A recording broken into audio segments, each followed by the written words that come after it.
J'écoute. Oui, oui, très bien, très bien. Alors, premièrement, je suis très, très contente d'être parmi vous, même si ce n'est pas en présentiel. J'aurais aimé vraiment venir. Je tiens à remercier tout d'abord Nadir pour ce colloque, pour pouvoir disséminer ce projet.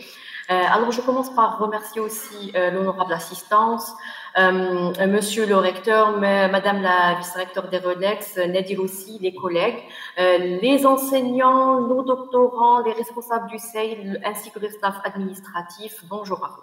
Alors, je vais essayer de partager mon écran. J'espère que je n'aurai pas de soucis. On va remettre. Voilà. Ah, super. Vous pouvez voir mon écran? Oui. Ah, très bien. Très bien, très bien. Alors, ma présentation d'aujourd'hui s'intitule La contribution de l'Université des sciences et de la technologie d'Oran Mohamed Boudiaf, challenge, défis et travail collaboratif. Bien sûr que Elan est un projet, enfin, on va dire très très dur, non, mais c'est un projet qui a été très très prenant, surtout pour les concepteurs et pour nous aussi, responsables techniques et responsables d'essai. Donc, bien sûr, c'est un travail collaboratif, mais il y a eu aussi quelques défis à surmonter. Donc, je continue. Vous voyez la suite? Je n'arrive pas à voir. Oui, ok pour la suite? Ah, très bien, très bien. Alors, je vais tout d'abord parler un peu du projet Elan ou bien du pourquoi de Elan. Alors, le projet Elan se propose de répondre en priorité aux besoins de la communauté universitaire et de faire face aux contraintes liées à l'apprentissage des langues étrangères et des problèmes afférents.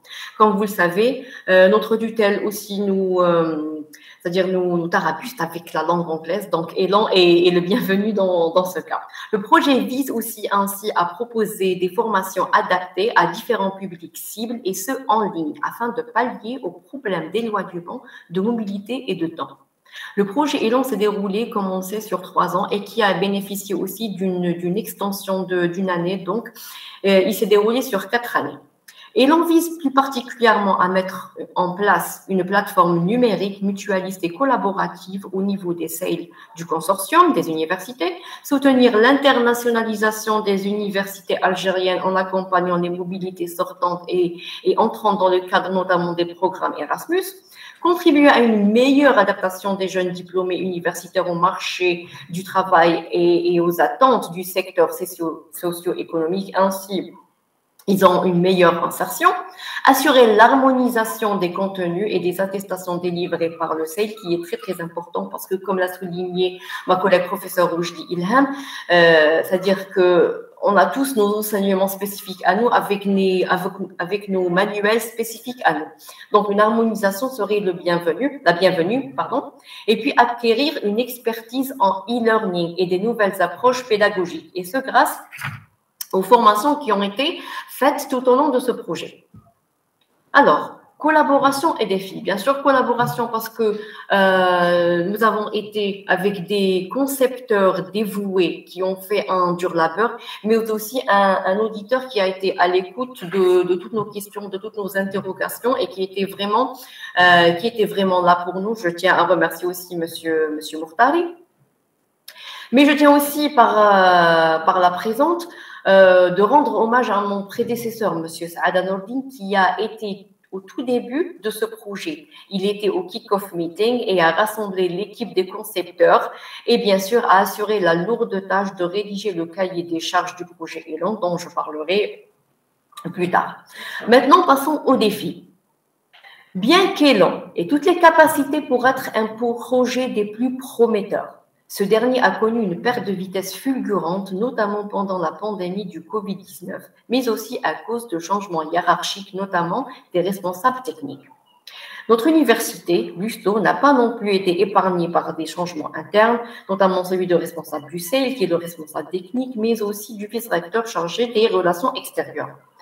Le changement de concepteur de la langue arabe a quelque peu impacté le projet à notre niveau parce que trouver des concepteurs de langue arabe n'a pas été une tâche facile à faire. Parce que comme vous le savez, l'Université des sciences et de la technologie n'a pas de faculté ou n'a pas d'enseignant de langue arabe, mais seulement de langue française et de langue anglaise. Donc, nous nous sommes tournés vers nos collègues de l'Université Oran 2 et Oran 1 afin de solliciter leur aide pour trouver des concepteurs en langue arabe, chose qui a porté ses fruits.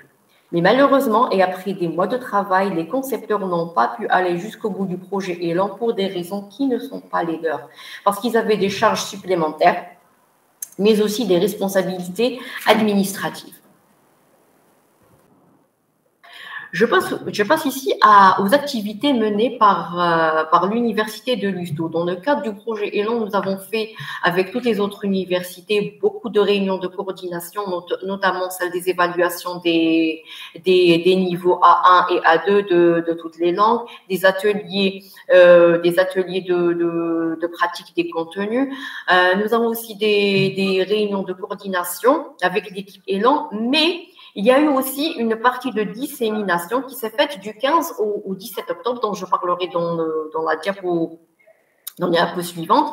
Nous avons aussi, malheureusement, nous n'avons pas pu assister au regroupement des concepteurs, mais nous l'avons fait à l'université de Tlemcen. Il y a eu aussi les ateliers très très intéressants sur le contenu interactif H5P que nous utilisons maintenant sur la plateforme Moodle pour l'enseignement de l'anglais, par exemple.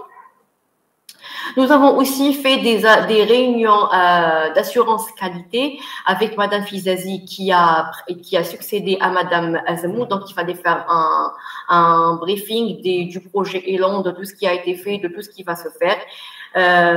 Et c'est toujours en cours. Voici des slides de la dissémination, ou bien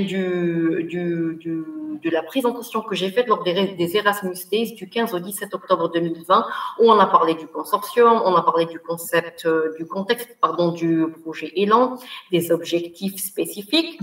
On a aussi parlé des stratégies de mise en œuvre, notamment de la formation des conceptions, la scénarisation, de la conception, et puis de la conception technique et test, ainsi que la formation des ingénieurs réseau, les résultats attendus du projet, mais aussi les impacts du projet Élan.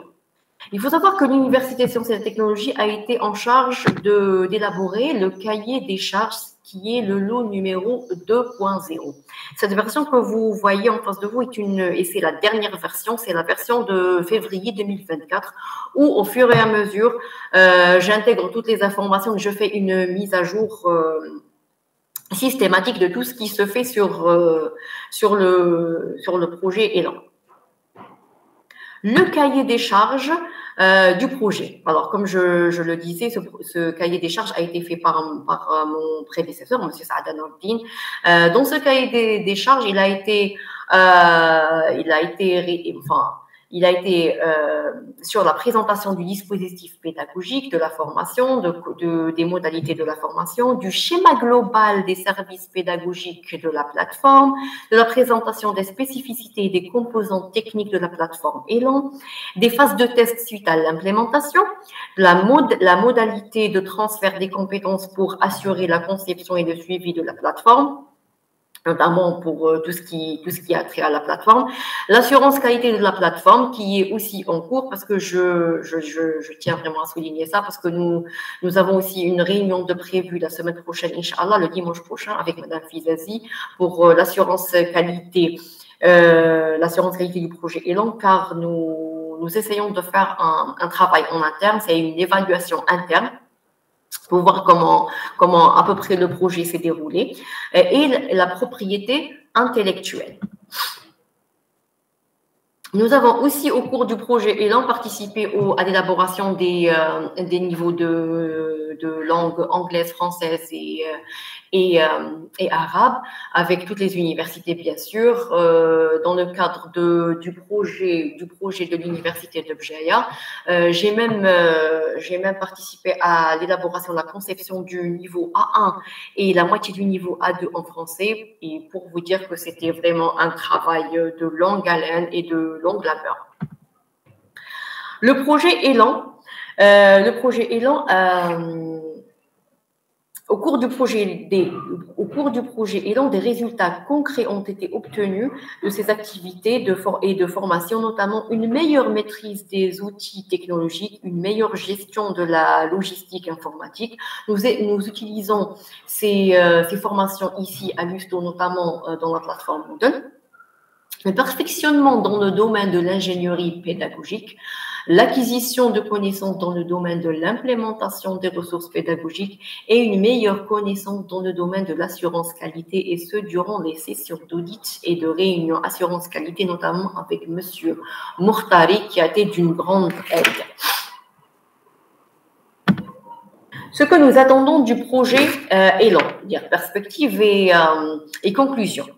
En conclusion, le projet Élan a été une entreprise de collaboration exceptionnelle entre les partenaires algériens et européens. Nous l'avons notamment vu avec l'Université d'Istanbul et tout ce qu'elle a accompli et tout ce qu'elle a déjà accompli au préalable. Au cours de cette période, nous avons atteint un maximum d'objectifs et avons réalisé des progrès significatifs dans plusieurs domaines clés, tant techniques que pédagogiques. Tout d'abord, nous pouvons affirmer sans le moindre doute que Élan a abouti à la création d'un réseau de recherche algérien et européen solide, favorisant la coopération et le partage de connaissances. Ce réseau continuera de prospérer au-delà de la durée du projet, Inch'Allah, et s'étendre, nous l'espérons, partout en Algérie. Je tiens à rebondir sur ce point.